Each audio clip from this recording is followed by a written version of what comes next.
할렐루야. 저희가 요즘에 수요 예배를 하고 있죠. 저도 한 번밖에 참석을 못하긴 했는데요. 저희가 경건 서적이 제게 좋은 건 아는데 읽을 시간이 없잖아요. 목사님께서 경건 서적을 읽으셔가지고 그거를 요약하셔서 엑기스만 이렇게 딱 주시더라고요. 너무 좋았어요. 다들 같이 함께 참석하시면 참 좋을 것 같습니다. 저희 교회 이름이 뭐죠? 저희 교회 이름이 뭐죠? 행복한 선교교회죠. 네, 맞습니다. 저희가 요즘 계속 달란트 잔치를 하고 있는데요. 사실은 되게 뜻깊은 일인데 우리가 참석을 잘 못해요. 그죠? 선교사처럼 우리가 정말 헌신해서 하지 못해요. 하나님이 우리를 너무너무 사랑하시는데 그 사랑을 참 저희는 표현하지 못하는 것 같아요. 하지만 저희 교회는 숟가락만 얹으면 됩니다. 다들 참석하셔서 같이 함께를 원합니다. 저희 찬양하겠습니다. 먼저 그 나라와 의를 구하라.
그리하면 저에게 주실 것을 믿습니다.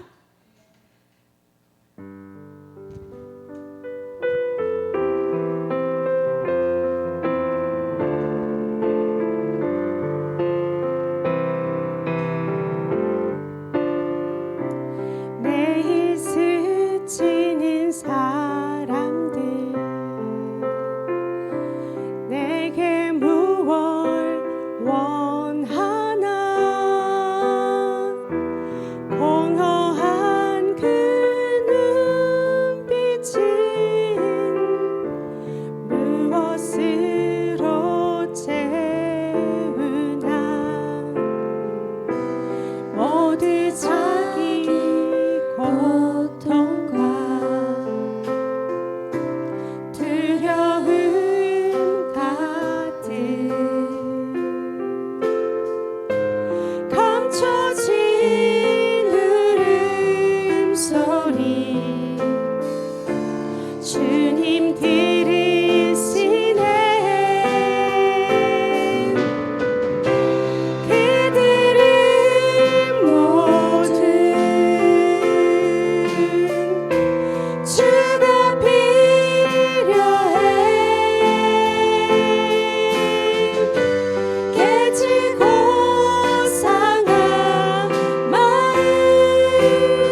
일하시네 주가 일하시네 신뢰하며 걷는 자에게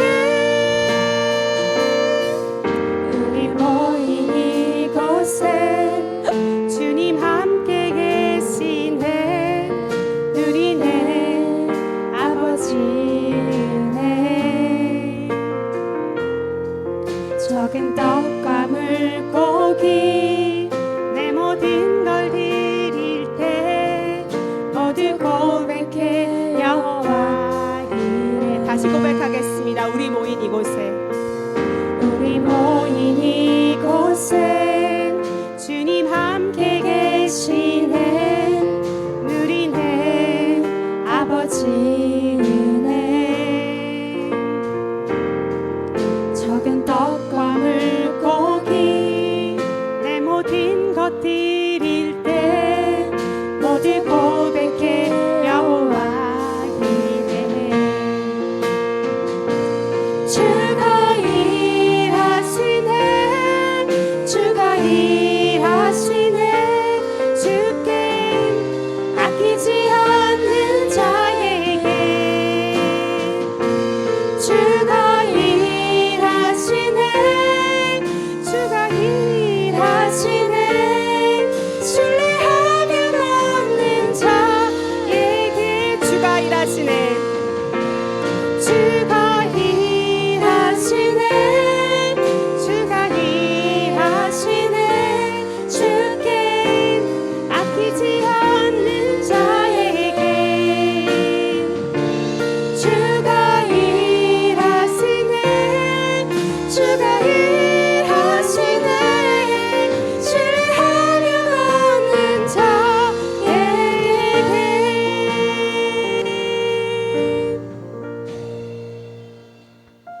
임내송 드리겠습니다.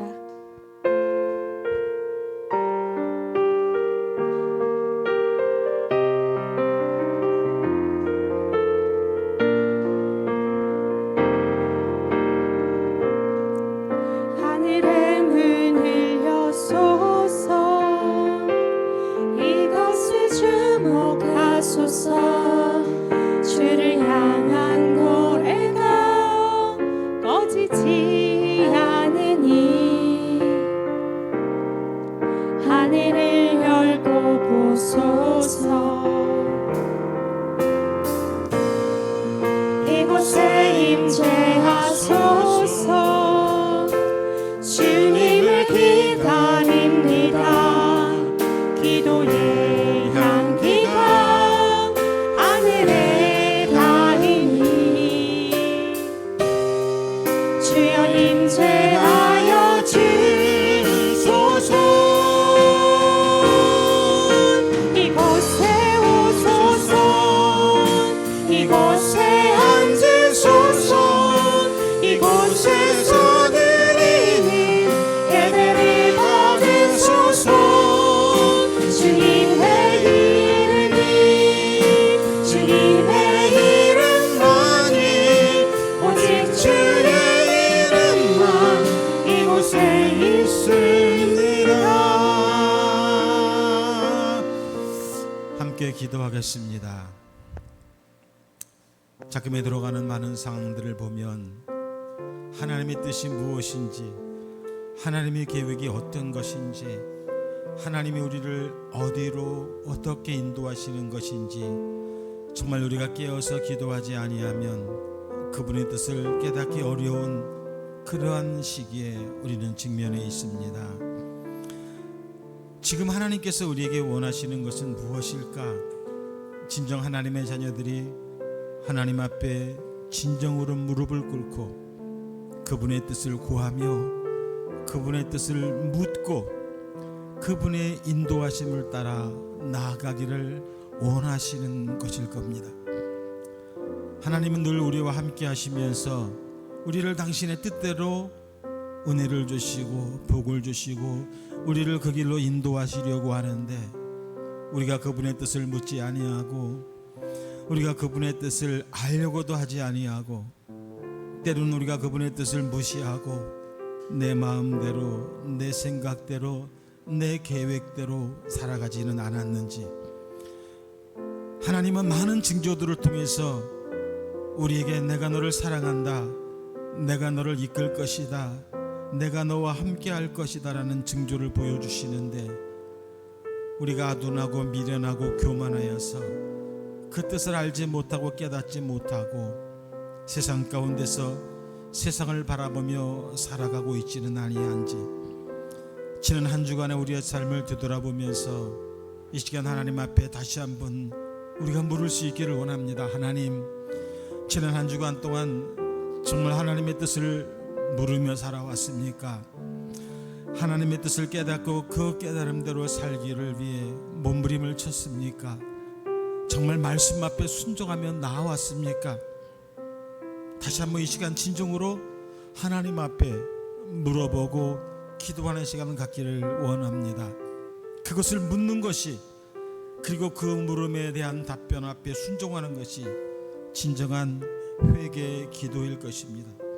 이 시간 하나님 앞에 우리 기도할 때에 하나님의 뜻을 다시 한번 물어봅시다. 하나님이여, 주의 뜻을 깨닫게 하시고 내가 주의 뜻대로 살지 못하고 내 생각 내 계획대로 내 마음대로 살아오고 계획했던 모든 것들 이 시간 고백하오니 깨닫게 하시고, 이 시간 고백하오니 우리의 모든 죄들을 용서하여 주시고, 이제 그 교만에서 벗어나 이제 모든 것을 하나님께 묻고 그분의 뜻을 따르며 순종할 수 있게 해달라고 우리 함께 하나님 앞에 합심하여 기도하겠습니다. 다 같이 기도합니다. 거룩하신 하나님 아버지, 주님의 은혜와 사랑을 감사합니다.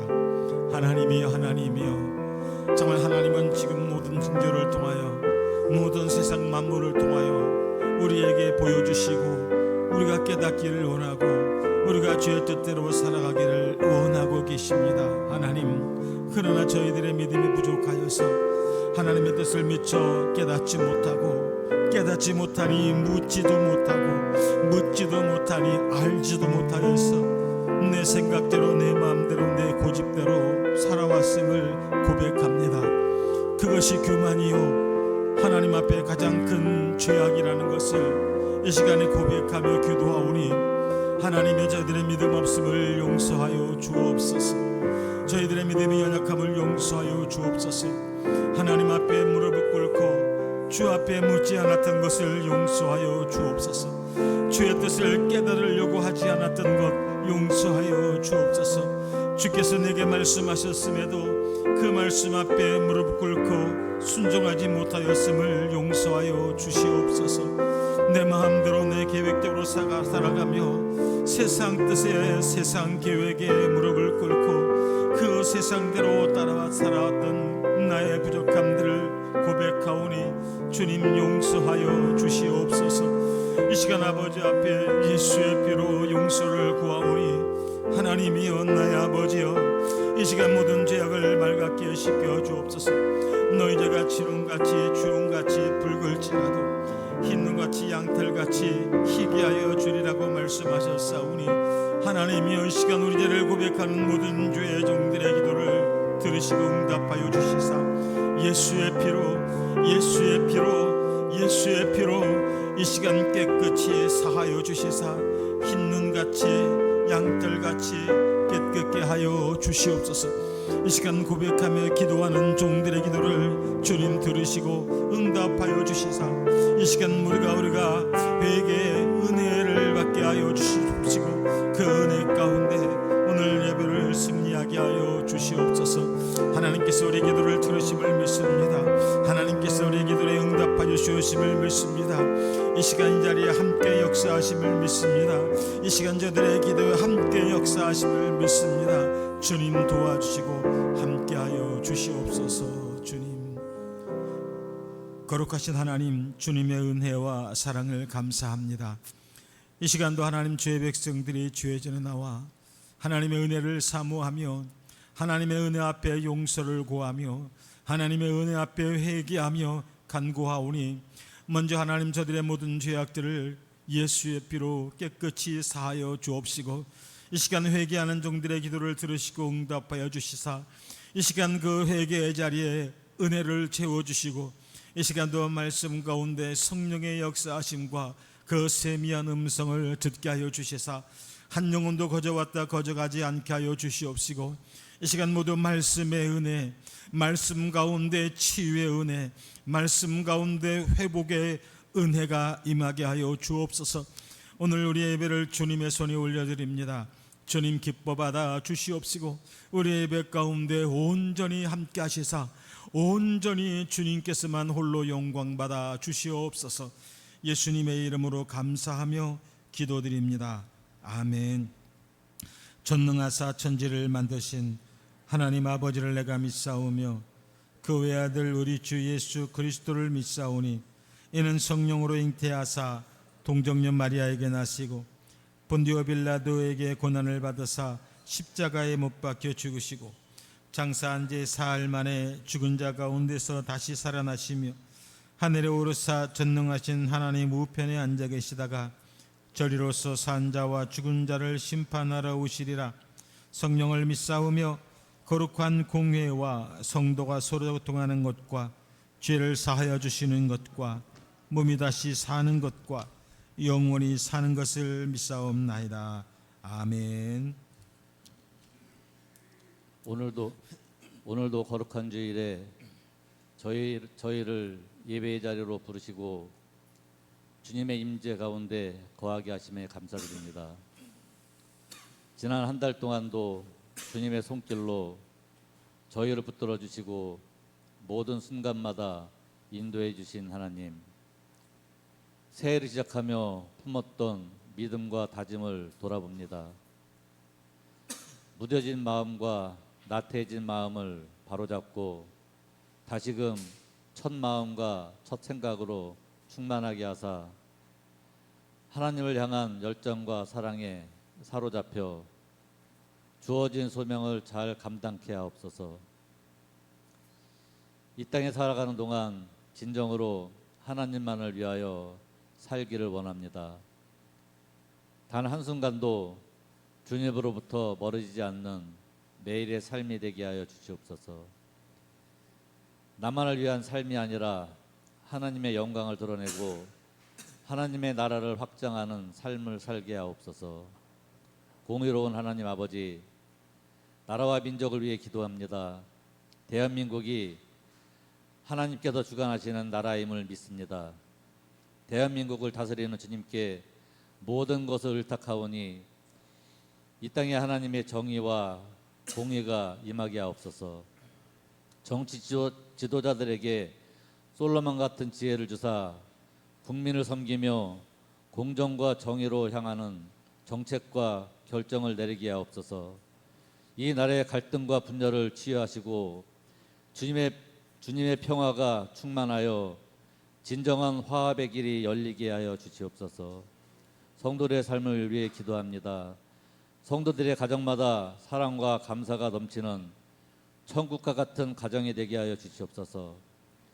사르밧 과부가 주의 종을 전심으로 섬길 때 떡반죽 그릇이 마르지 아니했던 것처럼 각 가정마다 물질의 축복을 더하셔서 그 쓸 것과 필요한 것들이 마르지 않도록 채워주시옵소서. 육신의 질병으로 인해 치료받고 있는 성도들을 기억하여 주시고 영과 육이 빨리 회복될 수 있도록 은혜 내려 주시옵소서. 오늘도 말씀을 전하시는 박용수 목사님께 성령의 능력을 더해 주시고 그 말씀을 통해 우리의 영혼이 변화되고 회복되며 치유되는 역사가 나타나게 하여 주시옵소서. 아름다운 목소리로 영광을 돌리는 찬양팀의 찬양을 기뻐 받아주시고 보이지 않는 곳에 헌신하며 봉사하는 손길들을 기억하시고 한없는 축복의 은혜를 베풀어 주시옵소서.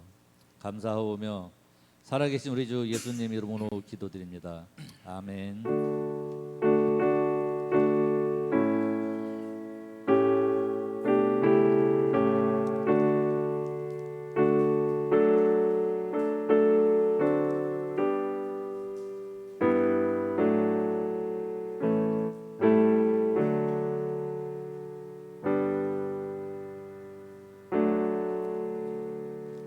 오늘 함께 은혜 받을 하나님의 말씀은 창세기 2장 1절에서부터 8절까지만 보겠습니다. 창세기 2장 1절에서 8절까지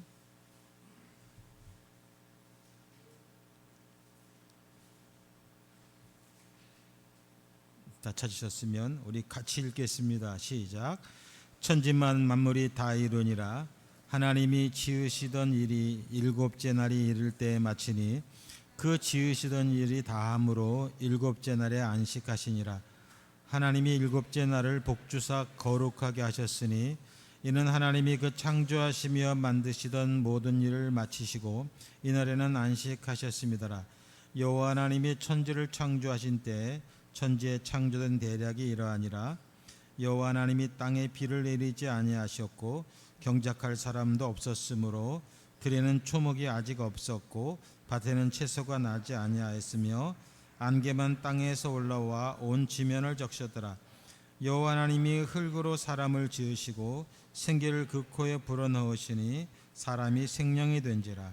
여호와 하나님이 동방의 에덴 동산을 창설하시고 그 지은 사람을 거기 두시고. 아멘. 8절까지만 보겠습니다. 가끔 이렇게 성경이 지금 한 종류만 있는 게 아니라서 조금 표현이 다를 수 있어요. 여러분 성경을 보시면서 같이 읽을 때 표현이 다르더라도 그냥 성경을 보시면 됩니다. 표기하는 방법이 조금씩 다를 수는 있어요. 자, 우리 봉헌 찬송하겠습니다.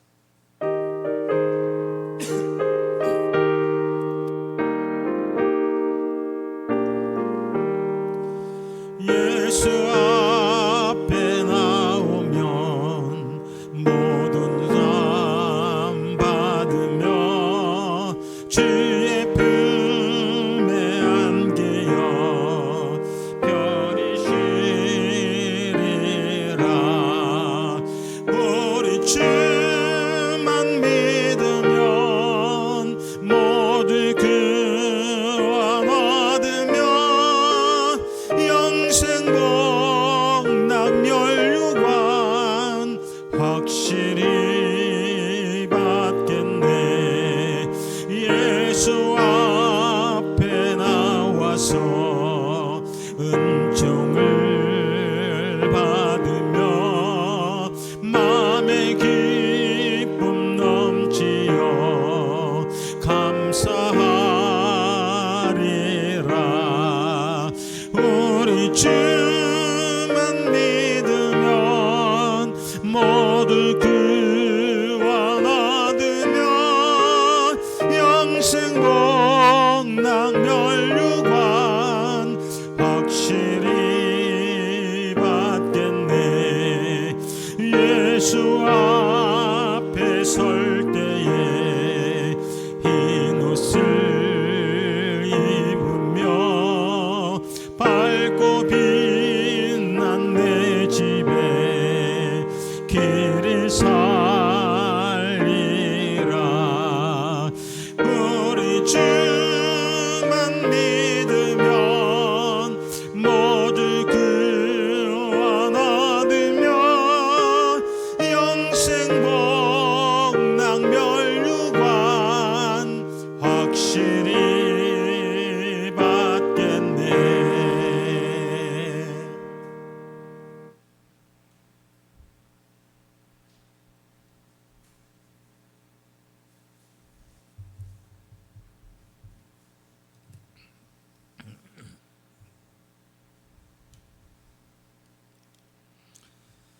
다일이 마지막 휴가를 가족과 함께 주전에 얘기해 주셔서 감사합니다. 우리 정승은 목사님, 김신주 사모님. 밖에서 볼 땐 되게 빨라요, 그죠? 안에 있는 사람은 엄청 긴 시간이었는데 저는 35개월 근무했습니다. 길었던 군생활 마무리 중에 있습니다. 몸 건강하게 항상 지켜주셔서 감사합니다. 우리 다일이 감사합니다. 반복되는 감기로 더 이상 고통받지 않게 도와주시고 주님 안에서 지혜롭고 자비로운 엄마가 될 수 있게 도와주세요. 아멘. 우리 김은지 성도님, 그 외에도 우리 감사음금과 또 선교음금 또 10의 1조 예밀로 주 앞에 영광 올렸습니다. 기도하겠습니다. 거룩하신 하나님 은혜와 사랑을 감사합니다. 우리에게 주어진 많은 감사거리가 있지만 하나님 때는 우리 감사거리를 찾지 못하고 무엇이 감사한지 분별하지 못하여 하나님 앞에 감사하지 못한 우리의 모든 연약함들을 주님 용서하여 주시사 이제 우리의 모든 삶이 하나님 앞에 순간순간마다 하나님의 은혜에 감사인 것을 깨닫게 하시고 이제 우리 안에서 하나님을 향한 감사가 풍성해질 수 있도록 하나님 은혜를 베풀어 주시옵소서. 오늘도 귀한 은혜 감사해서 주 앞에 귀한 예물을 드립니다. 하나님께서 이 기도를 들으시고 응답하여 주시사 드리는 기도마다 하나님 때로는 치료의 은혜로, 때로는 회복의 은혜로, 때로는 채워주시는 은혜로 하나님 함께하여 주시옵소서.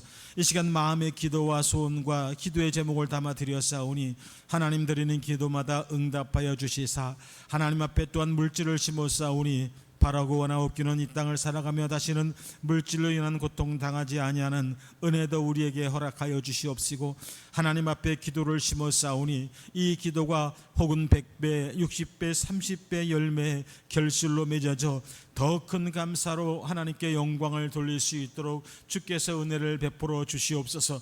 이 예물이 하나님의 나라와 하나님의 영광을 위하여 온전히 쓰여질 때에 오병이의 역사와 기적의 역사가 나타나게 하여 주시옵소서. 예수님의 이름으로 축복하며 기도드립니다. 아멘.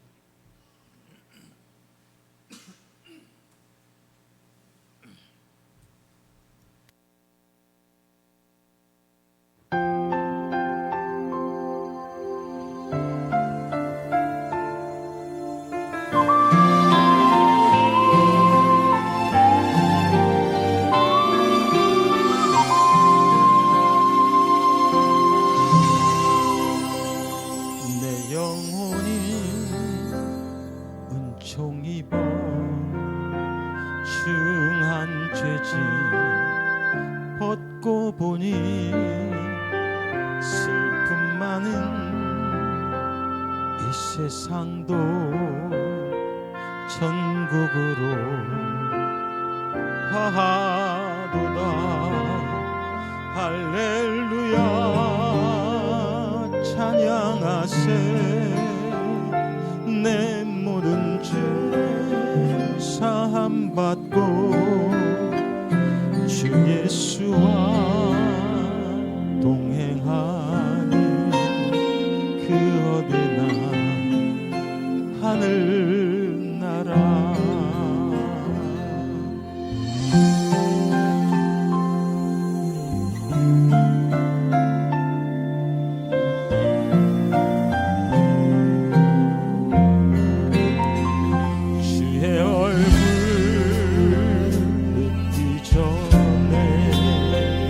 멀리 뵈던 하늘나라 내 마음속에 이루어지니 날로 날로 가깝도다. 할렐루야 찬양하세. 내 모든 죄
박수 저한테 친 거 아니죠?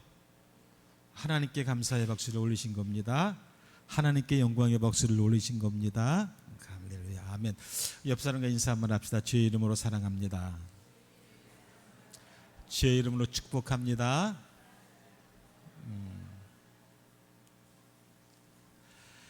엘리자베스 큐블러 로스와 데이비드 캐슬러가 쓴 인생 수업이라는 책이 있어요. 글이 있어요. 그 가운데 있는 한 일화를 소개해 드리려고 합니다. 며칠 전에 이 글을 보면서 굉장히 제가 마음에 좀 찔림을 받고 내가 나도 이렇게 살아왔구나라는 그런 마음의 부담감을 가졌던 글이라서 좀 알려드리려고 합니다.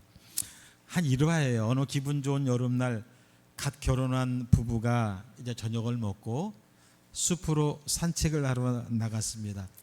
둘이서 멋진 아주 재미있고 즐거운 시간을 보내고 있는데 어디선가 무슨 소리가 들리는 거예요. 꽥꽥꽥.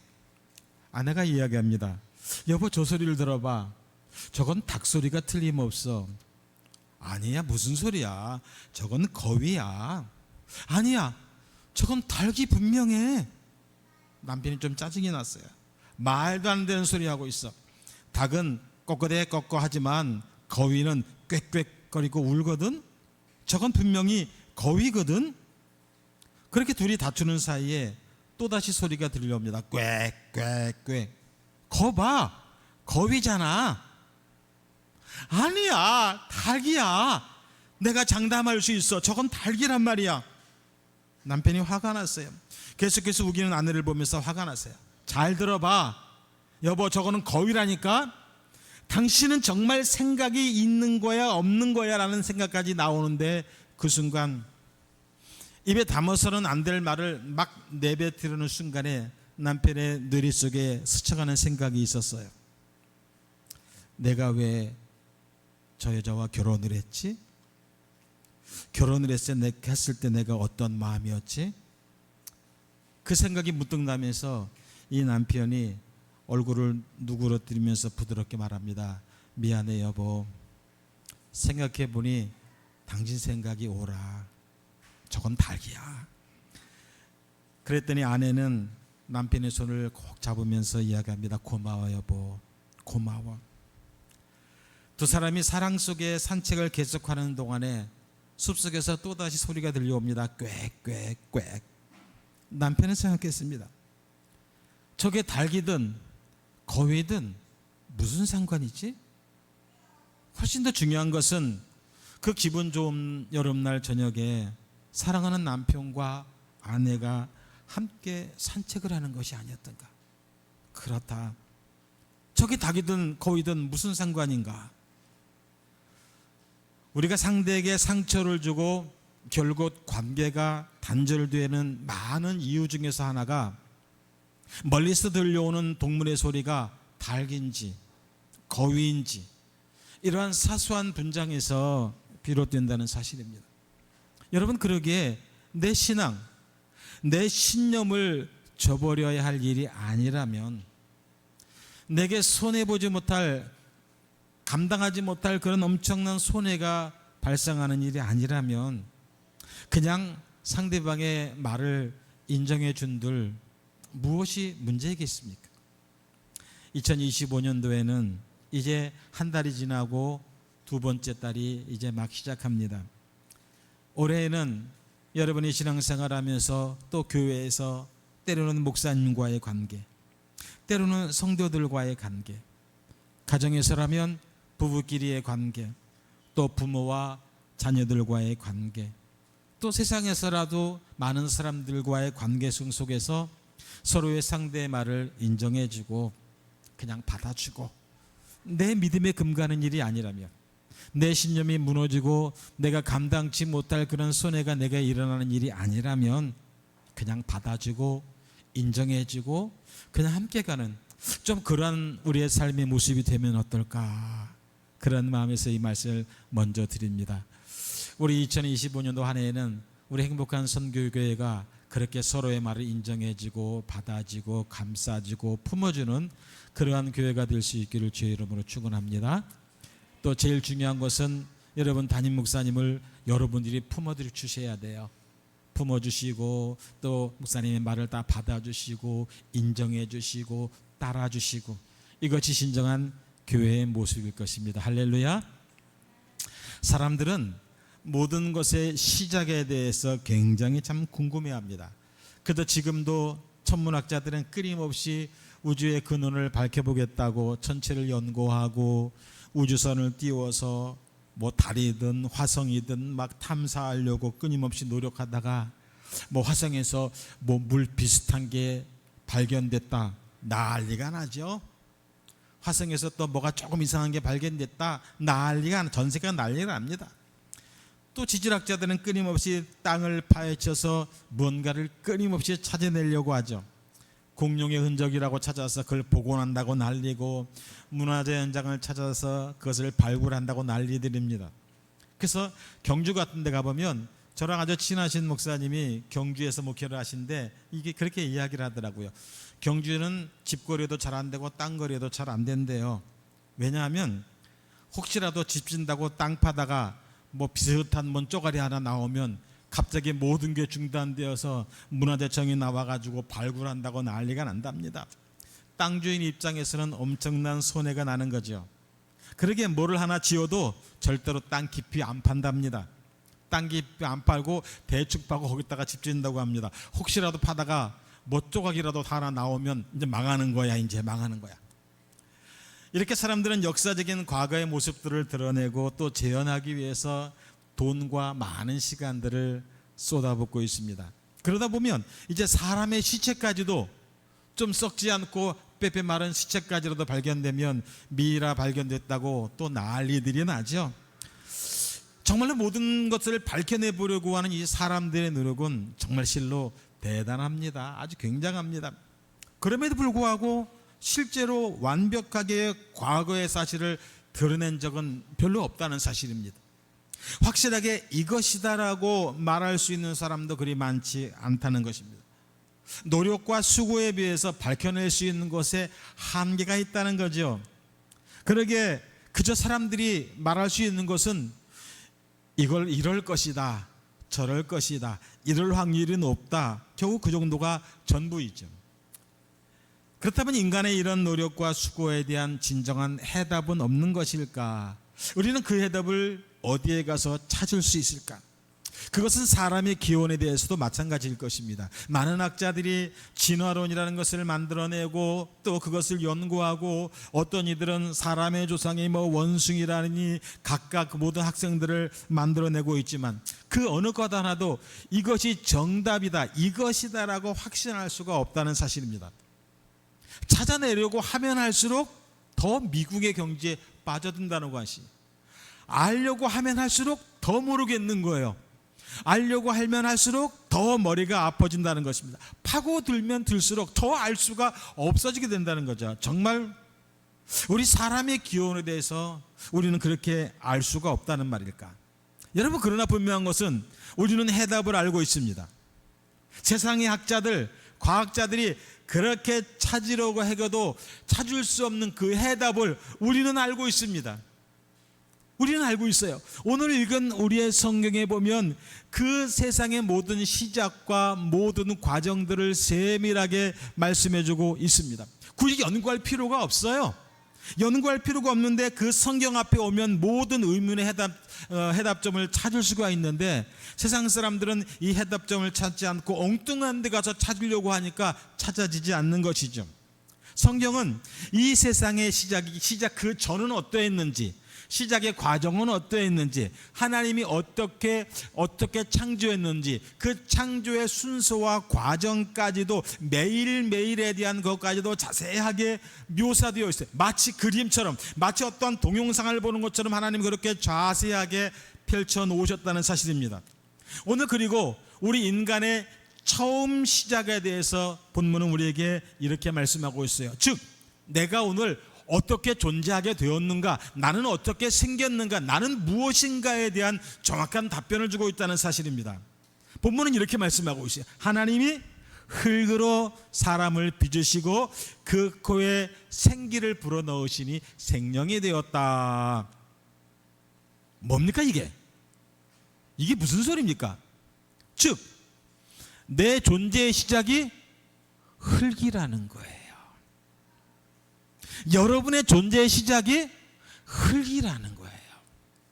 그리고 그 흙 속에 하나님이 생기를 불어넣으신 게 바로 우리라는 것입니다.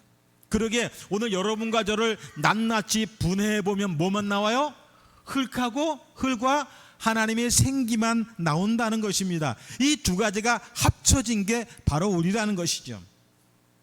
그런데 지금까지 내가 좀 잘난 줄 알았는데, 내가 좀 괜찮은 사람인 줄 알았는데, 내가 배울 만큼 좀 배웠고 돈도 좀 있고 좀 자신 있게 살아왔고 좀 생긴 것도 괜찮고 좀 괜찮게 살아왔는데 뭐라고요? 흙이라는 거예요. 참 보잘것도 없고 시시하지요. 내가 그렇게 자랑스럽게 생각해왔던 나 자신이 흙이라는 거예요. 흙이라는 거예요. 참 보잘것없어요.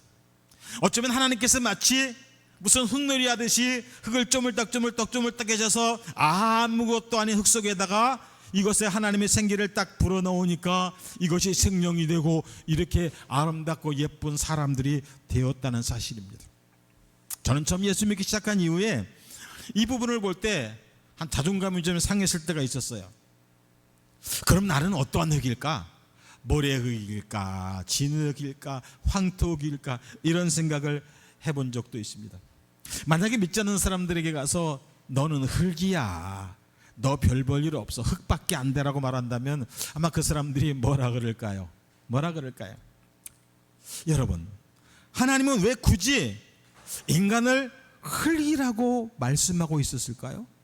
흙이 아닌 다른 것으로도 하나님은 얼마든 인간을 창조하실 수 있었을 테 말이죠. 그죠?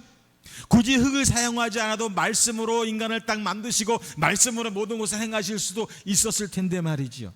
그런데 왜 굳이 흙이라는 것을 사용해서 인간을 만드셨겠느냐는 거예요. 하나님은 본문을 통해서 우리가 꼭 잊지 않기를 원하시는 것이 있습니다.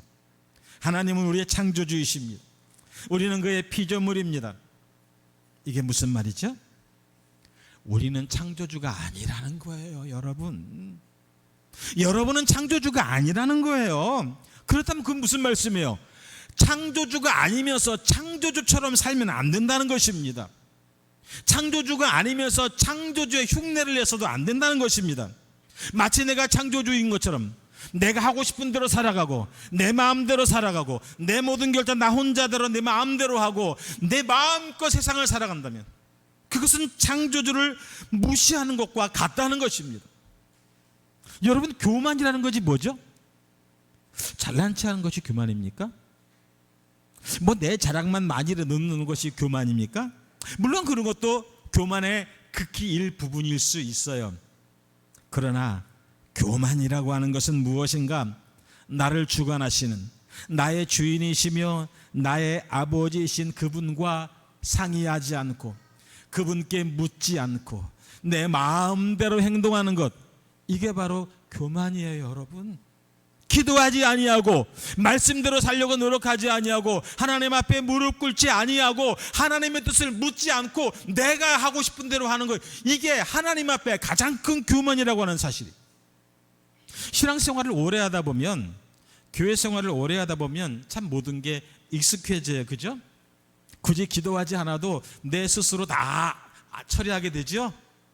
나도 알아요. 그거 내가 교회 생활한 지 몇 년인데 나 그래도 모태 신앙인데 그쯤은 나도 알아요. 어느샌가 하나님의 뜻을 묻지 아니하도 안 해도 내 나름대로 신앙생활을 잘한다고 생각을 해요. 아니, 잘하고 있다고 생각을 해요. 교회 생활도 마찬가지죠.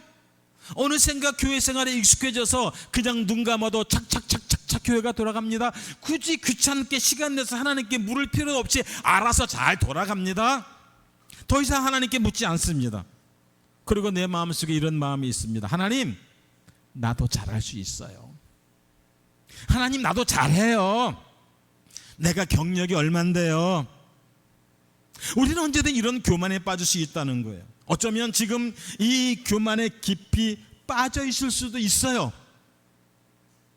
2025년도 우리가 이런 하나님의 창조 질서를 잊어버린다면, 여러분, 우리는 우리 자신도 깨닫지 못한 채 지옥을 향해 달려가는 불쌍한 인생이 될 수도 있다는 사실을 기억하셔야 합니다. 하나님의 창조 질서 속에는 하나님의 분명한 목적이 있어요. 창조주가 피조물에 대한 목적이 있다는 거예요. 즉 하나님께서 우리를 향하신 분명한 목적이 있는데 하는 창조주의 목적대로 사는 것, 이것이 바로 피조물의 사명이라고 하는 사실입니다. 지으신 분의 뜻대로 사는 것이 바로 목적이며 오늘 우리에게 하나님의 그 창조의 목적을 우리에게 분명히 말씀하고 계신 거예요. 그럼 인간 속에 담겨진 창조의 목적, 창조의 비밀은 무엇일까요? 그것은 결국 하나님이 없는 사람은, 하나님의 생기가 빠져나간 사람은 아무것도 할 수 없는 한 줌의 흙덩이에 불과하다는 사실입니다. 하나님 없이는 아무것도 우리가 아니라는 거예요. 하나님이 나와 함께하지 아니할 때 우리는 그저 흙덩이에 불과하다는 거예요. 하나님을 떠나면 인간은 아무것도 아니라는 것을 깨닫게 하시는 거예요. 그리고 그것을 잊지 않고 살기를 원하시는 것입니다. 결국 인간은 하나님을 떠나서는 아무것도 할 수 없는 존재이기에 절대로 하나님을 떠나지 말 것을 말씀하시는 거예요. 그러기에 하나님은 창세기 말씀을 통해서 인간의 구성 요소를 분명하게 말씀하고 있어요. 흙이라는 거예요. 마리조와 흙이지 이것을 사실 보면 먼지와 티끌 같은 겁니다. 그리고 생기입니다. 그러게 이 생기의 주인은 바로 하나님이시라고 말씀하고 있는. 그러게 생기가 나간다는 것은 하나님이 나를 떠나는 것을 의미하는 거예요. 그래서 사람이 죽으면 영혼은 하나님께로 가는 것이죠. 결국 죽음이란 인간, 아니 이 흙 속에서 하나님이 빠져나가는 것을 말하는 것이죠. 죽음에는 세 가지가 있는데 먼저는 육체적인 죽음이죠. 이는 영원한 죽음을 말하는 것이죠. 또 영혼의 죽음은 하나님이 떠난 자이고 또 영원한 죽음은 지옥에 가는 자를 말하는 것이죠. 이 모두의 공통점은 바로 하나님이 떠나신 거예요. 하나님이 내게서 떠나면 우리는 그냥 먼지와 티끌에 불과하다는 거예요. 예수님은 십자가에서 하나님이 떠나시면 어떻게 되는지를 보여주셨습니다. 성경은 예수님의 죽음을 이렇게 표현하고 있어요. 마태복음 27장 50절에 보면 영혼이 떠나가시다. 영혼이 떠나가는 것, 즉 하나님이 떠나가시는 것, 이것이 바로 인간의 죽음입니다. 여러분, 육체의 죽음으로 하나님이 떠나가는 사람도 있지만 하나님을 믿지 않음으로, 하나님을 배신함으로 하나님이 떠나가시는 분들도 있습니다. 믿다가 하나님이 떠나는 사람도 있습니다. 죽은 거예요. 죽은 거예요. 하나님이 떠난 인생은 그저 흙덩어리에 불과한 죽은 인생인 거예요. 목숨만 살아있다고, 생명만 붙어있다고 우리는 그것을 사람에게 표현하지 않죠. 동물과 같은 사람이 세상에는 얼마나 많이 있습니까? 천국을 알지도 못하고 지옥을 향해 자기가 달려가고 있는지 깨닫지도 못하며 그 길을 향해 죽도록 달려가고 있는 사람이 세상에는 얼마나 많이 있습니까? 사랑하는 여러분, 여러분은 누구십니까? 여러분 자신에게 한번 물어보세요. 나는 누구입니까? 여러분 잘나셨습니까? 많이 배우셨나요? 아니면 여러분이 부자이십니까? 여러분 뭐라고 대답하시겠어요? 하나님의 말씀은 우리가 누구인지 분명하게 말씀하고 있어요. 잘나봤자 흙입니다. 많이 배웠어 봤자 흙입니다. 예뻐봤자 흙입니다. 아무리 잘나봤자 우리는 흙일 뿐입니다. 먼지와 티끌일 뿐입니다. 그저 바람 한번 쌩 불면 싹 날아가 버리고 분산되어 버린 흙입니다. 아무것도 아니라는 거죠. 아무리 돈을 많이 가졌어도 흙인 뿐. 아무리 예쁘게 생겼어도 그냥 흙덩어리예요. 아무리 지식이 많아도, 명예가 많아도, 아무리 할 줄 아는 게 많아도 흙덩어리입니다. 그래서 우리는 늘 한계에 부닥치는 거예요. 무엇을 해도 한계에 부닥치는 것입니다. 여러분 살면서 원하는 대로 다 이루어집니까? 여러분이 원하는 대로 다 되어지고 있습니까? 여러분들이 계획한 대로 여러분들의 삶이 만들어지고 있습니까? 여러분들이 목표한 대로 가고 있습니까? 그거 다 잘 됐다면 적어도 여러분 좀 제가 볼 때 재벌 2세는 되어 있지 않았을까? 저도 한국의 가장 큰 교회는 아니더라도 적어도 몇천 명이 보이는 그런 교회 목사쯤은 되어 있지 않았을까? 저도 그런 목표를 가지고 개척을 했었습니다. 근데 안 되잖아요. 정말 안 되잖아요. 미치도록 안 되잖아요. 애가 타게 안 되잖아요. 그 고통과 고민을 품고 밤새 고민하며 울었던 여러분들 안 됐잖아요. 저도 선교한다고 선교사로 나와 있지만 늘 한계에 부닥칩니다. 하고 싶은 대로 안 돼요. 꿈도 많고 계획도 많은데 항상 보면 제가 계획하고 준비한 대로 된 때가 별로 없어요. 지금은 그동안 그래도 그나마 자비량으로 열심히 해왔는데 하나님께서 그것까지 다 뺏어가 버리시고 지금은 다 포기했어요. 다 포기했어요. 저는 참 바보였습니다. 제가 선교사로 왜 나온지도 모르면서 선교한답시고 지난 12년 동안 건방을 떨었습니다. 선교사로 나온 지 이제 13년 차에 접어드는 동안 제 나름대로는 최선을 다해서 일도 하고 최선을 다해 사역도 하고 뭔가 사역의 선교에 좀 꽃을 피워보고 싶었습니다. 그렇다고 지금 망했다는 건 아니에요. 제가 계획하고 꿈꾼 만큼 근처에도 못 갔다는 얘기죠. 그것이 교만인 줄 깨닫지도 못한 채 저는 지금까지 선교사로 살아왔던 것 같아요. 저는 한국에서 교회를 개척할 때도 왜 개척해야 되는지도 모르고 있다가 갑자기 개척했어요. 한국에서 전도사로 부교육자로 있었을 때 여러분 아시다시피 저는 자녀를 늦게 낳았잖아요. 제 나이 48에 결혼한 지 18년 만에 시험관하기 6번째 만에 10년 동안 그래서 귀한 쌍둥이를 얻었잖아요. 그래서 지금 제 나이에 제 쌍둥이 이제 올해 만 15세를 향해 달려가고 있습니다. 이제 만 15세만 되면 지네끼리 비행기 탈 수 있으니까 제가 안 따라다녀도 될 것 같은데, 그런데 저희는 그때 자녀가 그렇게 자녀를 원했는데 안 생기는 거예요. 근데 제가 사역자로 있던 교회는 이름은 젊은 것들이 허구한 날 임신해오네. 아주 그냥 아주 눈만 뜨면 임신해갖고 와요. 얼마나 축복된 일입니까? 감사한 일이잖아요. 제 마음속에 감사가 안 돼요. 제가 사역자니까 입으로는 축하해 축하해. 제 속에서는 왜 니들만 그러냐. 제 마음속에 그 마음속. 그날 누가 임신했다는 소리 들으면 그날 저녁에 저희 아내는 돌아 누워서 웁니다. 막 울고 있어요. 그런 것들이 많이 반복되면서 제가 어느 날 저희 아내가 이야기했습니다. 우리 1년만 더 기도하자. 1년 후에까지 하나님의 자녀를 안 주시면 우리 자녀 포기하고 개척을 하든 선교를 하든 나가자. 떠나자. 이 교회를 떠나자. 저 계획하고 준비한 말이 아니었어요.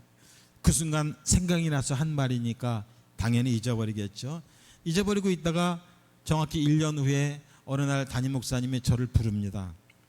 저희 아내와 같이 갔습니다. 같이 갔더니 저에게 그러시더라고요. 박전도사, 교회를 그만둬라. 사역 그만둬라. 나가 개척을 하든지 딴 교회로 가든지 가라는 거예요. 그래서 제가 담임 목사님 여쭤봤죠. 제가 12년 동안 이 교회에 있으면서 한 번이라도 불순종한 적이 있었습니까? 라고 묻혔더니 박전도사 불순종한 적 한 번도 없다. 그래서 제가 알겠습니다. 뭐 그 다음 얘기는 속상하니까 얘기 안 하겠습니다. 여기까지. 그리고 저는 잊어버리고 며칠 후에 이제 교회를 떠났죠. 떠나고 나니까 참 12년간 모든 것을 쏟았던 교회인데 갑자기 이유도 모른 채 교회에서 잘렸잖아요.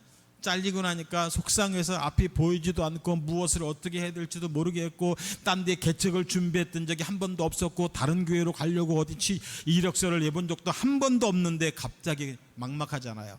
그래서 너무 속상해서 그냥 기도하고 있는데 갑자기 저희 아내가 저에게 그런 소리 하는 거예요. 당신 1년 전에 했던 말 기억나? 무슨 말 했는데?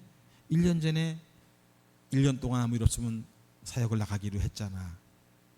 그 말이 생각이 났어요. 그리고 한 번도 생각하지 못했던 개척을 그때부터 기도하기 시작해서 제 기억으로 3주가 못 돼서 교회를 구하고 개척 예배를 드렸었습니다. 제가 얼마나 바보 같은지 그렇게 해놓고서도 몰랐어요. 근데 하나님이 저를 강제로 밀어붙여서 하게 되었죠. 그뿐만이 아닙니다. 선교사로 나온 지 12년, 만 12년을 지나가고 있는데 이제 13년 차에 접어드는데 사실은 저는 아직까지도 제가 왜 선교사로 나온지 몰랐어요. 하나님이 가라고 하니까, 누가 물어보면 하나님이 가라고 하니까 갔지 뭐, 그러고 왔어요. 하나님이 하라고 하니까 열심히 했어요.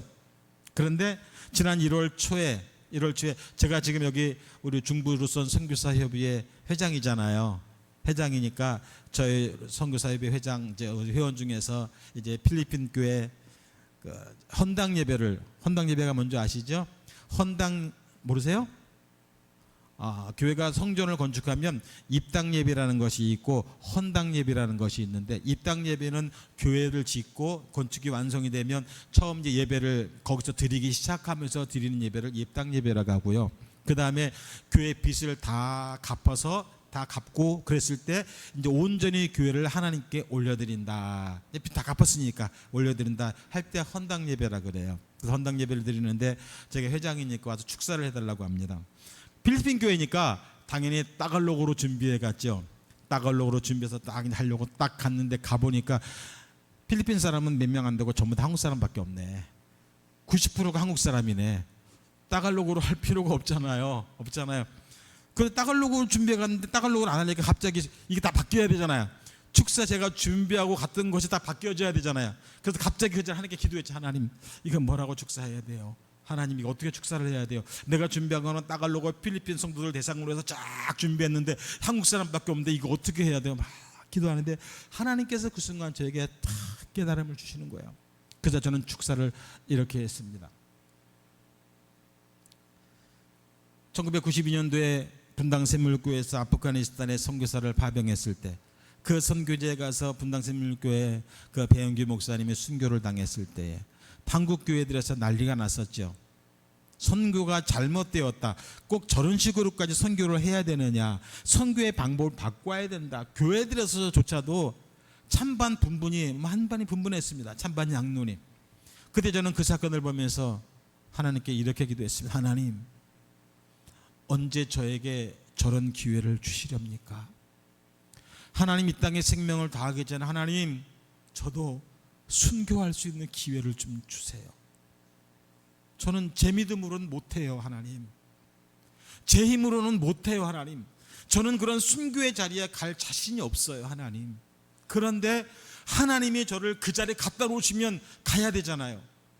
하나님, 저에게 그러한 기회를 제 생명 다하기 전에 꼭 주세요. 저는 그때 그렇게 설교하고 그렇게 기도했고 정말 저의 진정한 마음이었습니다. 그리고는 잊어버렸습니다. 잊어버렸는데 이 축사를 그 자리에서 하면서 갑자기 그때 했던 제 기도가 제 뇌리를 막 스치고 지나갑니다. 그때 했던 그 기도 때문에 하나님께서 이제 나를 순교지에 순교하라고 보내셨구나. 제가 그걸 이제야 깨달았어요. 필리핀 선교 나온 지 만 12년 만에 이제야 깨달았어요. 제가 얼마나 바보 같고 멍청한지 12년 동안 하나님께서 저를 이곳에 보내신 목적도 알지 못한 채 그냥 죽어라 일만 했어요. 죽어라 일만 했어요. 이제 하나님께서 보내신 그 뜻을 깨달으며, 그래, 하나님께서 이곳에 나를 순교하라고 보내셨구나. 그러면서 그 순교에 대한 그 깊은 뜻을 저에게 깨닫게 하시는데, 저는 지금까지 순교는 가서 죽어야만 되는 줄 알았어요.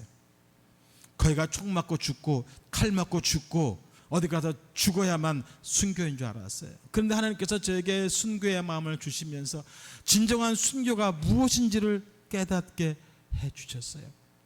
하나님의 말씀 앞에 죽는 것, 말씀에 순종하기 위해서 나 자신을 내려놓고 나 자신을 무너뜨리고 내 생각을 던져버리고 내 모든 계획을 던져버리고 오직 하나님의 말씀 앞에 무너지고 그리고 그 말씀 앞에 나아가는 것, 이것이 바로 진정한 순교인 것을 저는 깨달았어요. 여러분 지금 이 자리가 여러분에게 허락하신, 하나님께서 허락하신 순교의 현장이라는 것을 여러분 믿으시기를 바랍니다. 하나님 나라에 가면 순교역사 가장 순교자 봉상급이 가장 크다고 이야기하죠. 여러분, 우리는 날마다 이러한 순교의 삶을 살아야 돼요. 하나님 앞에 하나님의 뜻을 묻고 그 하나님의 물은 대답 주신 그 말씀대로 살아가기 위해서 나 자신을 죽이고 나 자신을 내려놓고 나를 포기하고 나를 던져버리고, 그것이 내 생명일지라도, 그것이 내 가족일지라도, 그것이 내 자녀일지라도 하나님의 말씀 앞에 다 던져버리고 그 말씀 앞에 순종하며 나아갈 수 있는 것, 이것이 바로 순교라고 하는 사실입니다. 우리도 순교할 수 있어요. 여러분들도 순교할 수 있어요. 날마다 우리는 순교의 삶을 살아갈 수 있다는 것입니다. 사랑하는 여러분, 여러분은 여러분 자신에 대해서 너무 과신하지 마세요. 흙을 너무 믿지 마세요. 흙덩어리 믿지 마시라는 거예요. 이 흙덩어리 믿고 자신만만하다 보면 반드시 넘어집니다. 교만한 패망의 선봉이라고 했습니다. 내가 은혜 받기를 원하신다면 내가 흙이라는 것을 깨달아야 됩니다. 그리고 하나님의 말씀 앞에 철저하게 나를 낮추어야 됩니다. 물론 실력을 갖추기 위해서 노력해야 됩니다. 힘써야 합니다. 그러나 실력 있다고 착각하지 마시라는 거예요. 능력 있는 성도가 되기 위해서 여러분 노력하십시오. 그러나 내가 능력이 많다고 착각하지 마시라는 거예요. 열심히 돈 보세요. 그리고 열심히 운동해서 건강해지시기 바랍니다. 그러나 내가 부자라고, 내가 건강하다고 착각하지 마세요. 사람의 실력과 사람의 능력은 아무것도 아니라는 거예요. 하나님이 떠나버리면 나는 아무것도 아니라는 거예요. 여러분은 아무것도 아닌 것에 너무 많은 시간들을 허비하고 있지는 않습니까? 여러분 스스로에 대해서 너무 과신하지 마세요. 늘 힘들어하면서, 늘 아파하면서, 늘 괴로워하면서, 늘 걱정하면서 우리 언제까지 이렇게 살아야 됩니까? 매일매일 한계에 부닥치며 실망하며 살아야 합니까? 이러한 우리 삶의 문제들을 언제까지 우리가 끌고 안고 가시겠습니까? 우리 몸에 침투하는 감기 바이러스조차 하나도 어찌하지 못하는 그러한 우리들이 말이에요. 생기, 즉 하나님의 영이 떠나가면 우리는 인간이라고 하는 그저 동물에 불과합니다. 동물처럼 살아가다가, 동물처럼 세상의 것만 쫓아가, 동물처럼 먹을 것만 찾아다니다가, 동물처럼 즐길 것만 찾아다니다가 죽어가는 동물에 불과하다는 사실입니다. 여러분, 우리는 동물이 아니에요. 더 이상 동물처럼 살아서는 안 돼요. 오늘 나를 살리는 것은 바로 나입니다. 결국 내가 나를 떠난 하나님을 다시 붙들어야 합니다. 누가 해줍니까? 아무도 해주지 않아요. 내가 해야 합니다. 여러분 자신이 해야 됩니다. 세상적인 방법으로는 아무리 해도 안 돼요. 왜? 문제의 원인은 하나님이 나를 떠났기 때문이기 때문이에요. 문제의 원인을 여기서 찾아야 돼요. 세상 어디에서 문제를 찾아 원인을 찾을 것이 아니라 하나님이 나를 떠났다는 것에 대해, 내가 지금 하나님을 떠나 있지는 않은 것인가, 거기에서 문제의 원인을 찾고 거기에서부터 시작되어져야 된다는 사실입니다. 하나님만이 흙과 같은 나를 회복시켜 주실 수 있습니다. 하나님만이 오늘 나를 회복시킬 수 있습니다. 그것이 바로 나를 살리는 길이에요. 그런데 나 스스로 나를 살릴 수가 없어요. 생기와 이 흙이 연합해야만 회복이 됩니다. 즉 하나님께서 나와 연합할 때만 비로소 우리가 회복할 수 있다는 사실입니다. 하나님을 붙드세요. 세상 것 다 버려도 하나님만은 결코 놓지 마시고 붙드셔야 돼요. 하나님을 붙들지 못하면 우리는 흙으로 돌아갈 수밖에 없어요. 하나님을 떠나지 마세요. 하나님은 흙인 나를 살리시는 분이에요. 성령은 흙인 나를 살리십니다. 성령이 바로 흙을 살리는 생기이기 때문이에요.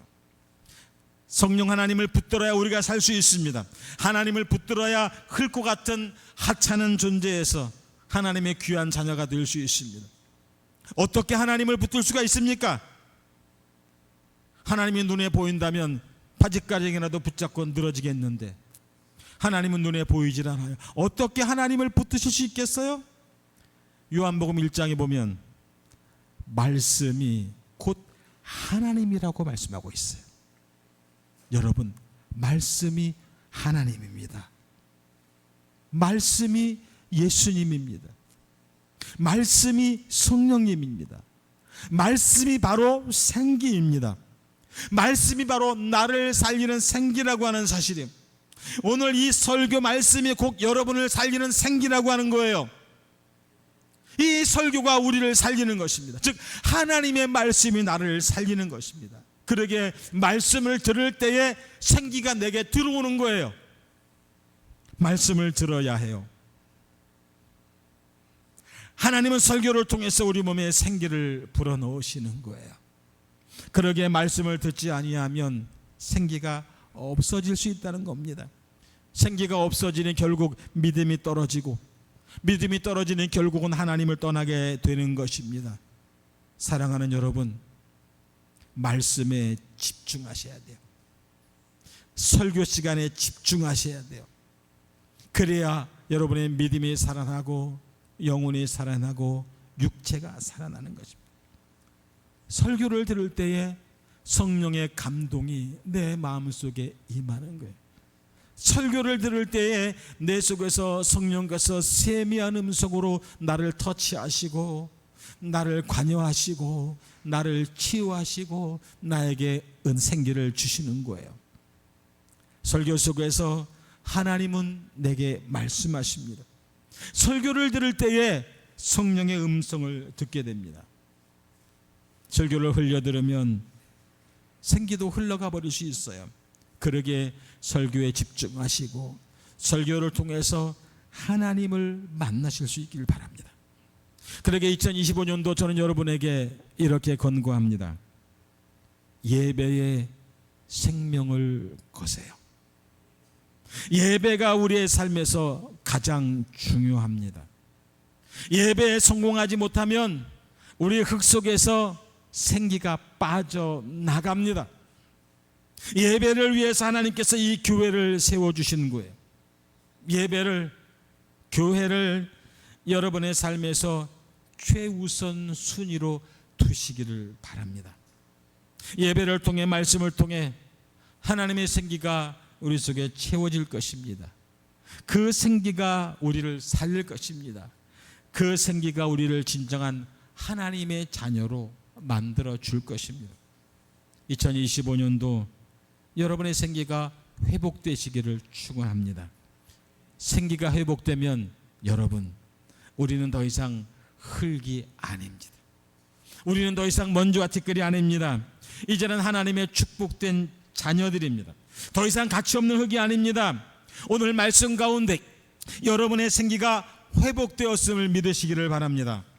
말씀에 집중하고 설교에 집중하고 그로 인하여 하나님과 함께함으로 다시는 생기를 잃어버리는 죽음 가운데 빠지지 아니하고 언제나 내 안에 생기가 가득하여서 성령의 축복된 삶을 사시기를 주의 이름으로 축원합니다. 기도하겠습니다. 거룩하신 하나님, 주님의 은혜와 사랑을 감사합니다. 오늘 내가 흙인 것을 다시 한번 깨닫게 되었습니다. 내 속에서 하나님의 생기가 떠나가면 나는 흙일 수밖에 없는 존재임을, 그러나 하나님의 생기가 내 안에 있을 때 나는 영원히 축복된 하나님의 자녀로 거듭나게 된다는 것을 오늘 다시 한번 깊이 깨달았사오니, 하나님이여 다시는 내 안에서, 내 흙 속에서 하나님의 생기가 떠나지 말아 주시옵소서.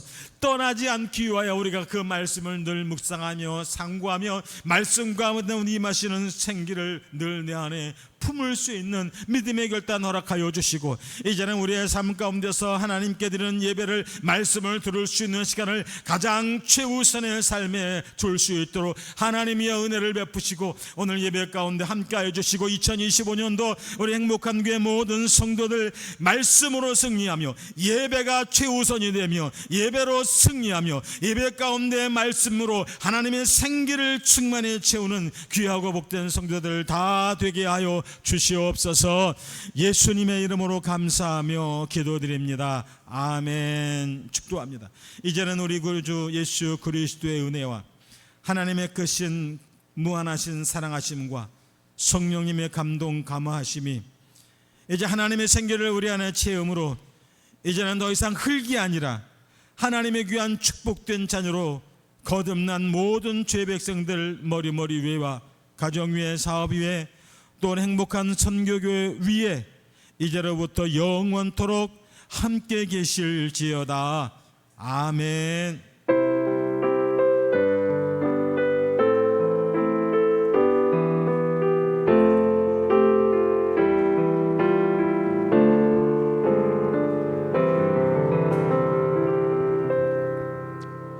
목사님 광고하실 거 없으신가요? 오늘 오후에도 달란트 시장이 있습니다. 여러분 함께 하셔서 함께 협력해 주시고 또 함께 귀한 은혜의 시간들을 나눌 수 있기를 바랍니다. 우리 교제학 축복 교제하겠습니다. 멀쩡히 들어서서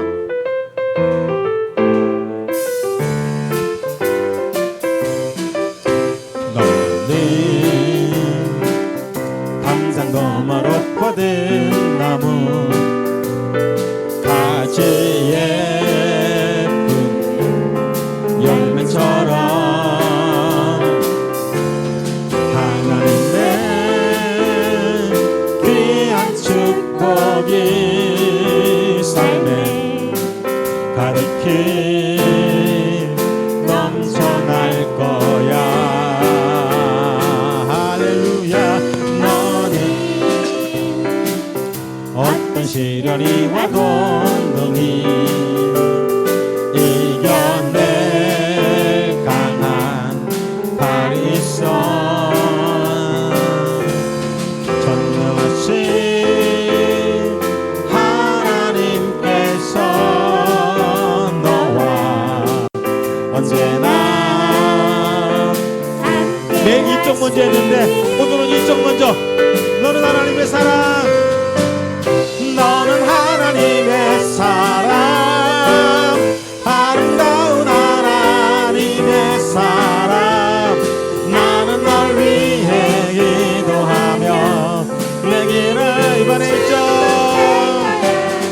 너는 하나님의 선물, 사랑스러운 하나님의 열매, 주의 품에 꽃피는 나무가 되어줘. 아멘. 하나님께 영광 박수.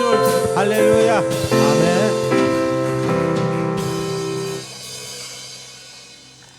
찬양단 연습할게요.